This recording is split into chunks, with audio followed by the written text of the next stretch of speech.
Against the Storm is a very unique game, in that I haven't really played a game quite like it, at least from what I can remember. Mind you, I haven't played too many city building games. The last game I played even remotely close to this one was Sim Theme Park back on the PlayStation 2.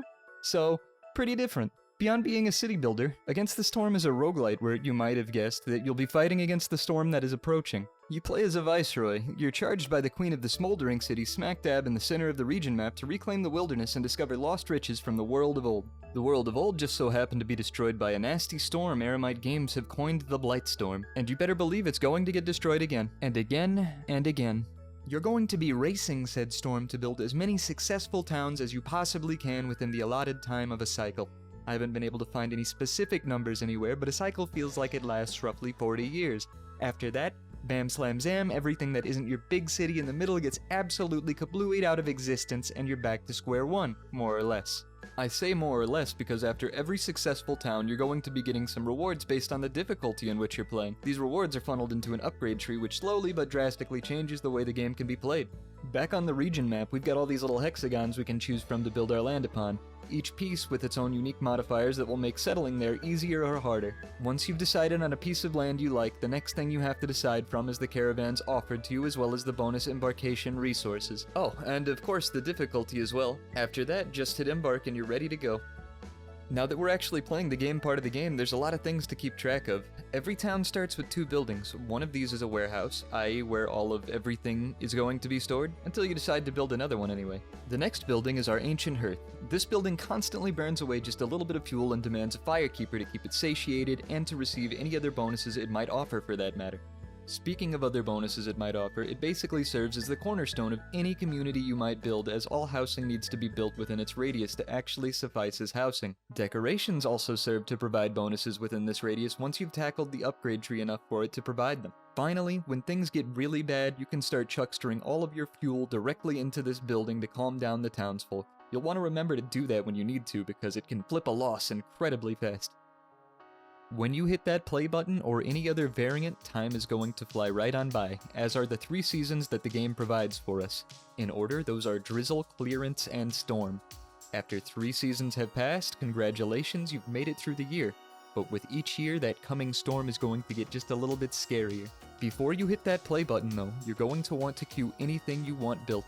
At the start of the game, one of the very first things you're going to want to build is a woodcutter's camp, maybe even 2. That's because the core progression of your village is tied to these little glades you'll be cutting your path through one after another, some more dangerous than others, but generally offering greater rewards. That, and because wood is needed in quite a bit of the crafting system, and serves as fuel.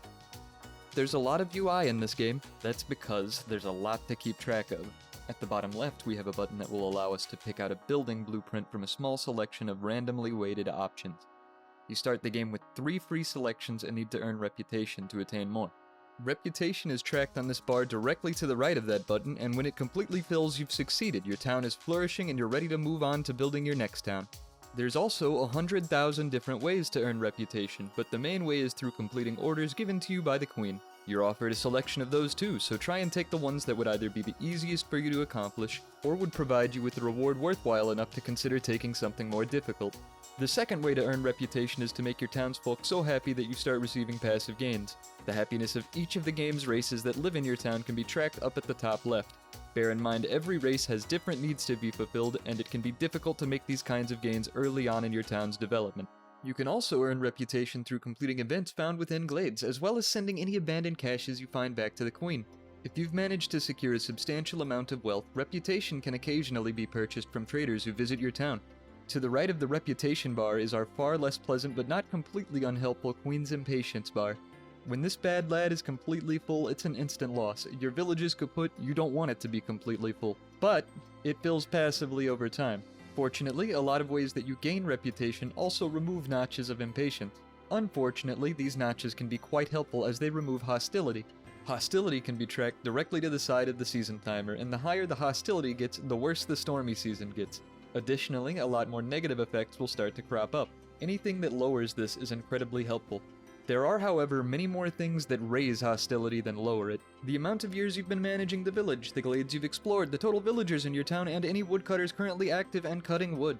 High hostility in the stormy seasons will absolutely destroy your civilians' happiness, and when that happiness is at or below 0, they'll start leaving the village one after another. That is, unless you take the cannibal cornerstone. Then they'll start turning anybody who leaves into tasty yum yum meat. Speaking of cornerstones, that's something else you'll be selecting toward the beginning of every year. You can find the button for that up at the top right. The bonuses here can be pretty varied, so basically just select what you like or what you think will work best for your town. Selecting a cornerstone isn't the only once-a-year option, though. And around the same span of time, you'll have newcomers to select from. That can be done with this button right here. More often than not, I'll select the group that provides the best resources for my town. But there is plenty of benefit in selecting varied races.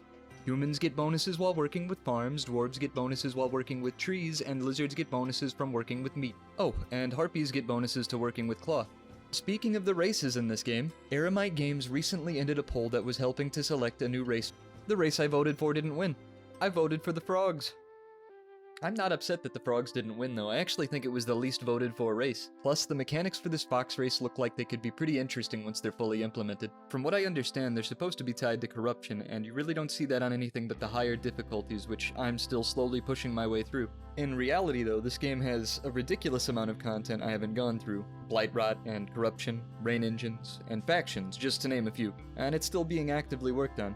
Not only is it actively being worked on, the developers are working alongside the community and taking every bit of feedback that they can take. And a little bit of feedback that I'd like to offer myself. Eremite, please remove your training mode from the upgrade tree. I'm 30 hours deep and I still don't have it unlocked. I can unlock it at this point, but it's still pretty far along. This is mostly irritating because I'd like to experiment without messing up my statistics. That, and along the same line of thinking, for recording purposes. I don't really want to trigger any nasty disasters or explosions on purpose in the main game. I'm out to win, especially since a run can take upwards of 30 minutes. Anyway, you're not going to find many games like Against the Storm. At the very least, if you do enjoy city building games and or roguelites, then it's worth looking into, as there's plenty of content even where the game currently sits. If you don't find yourself enjoying either of those genres, then it's probably not going to be a game for you. Until next time.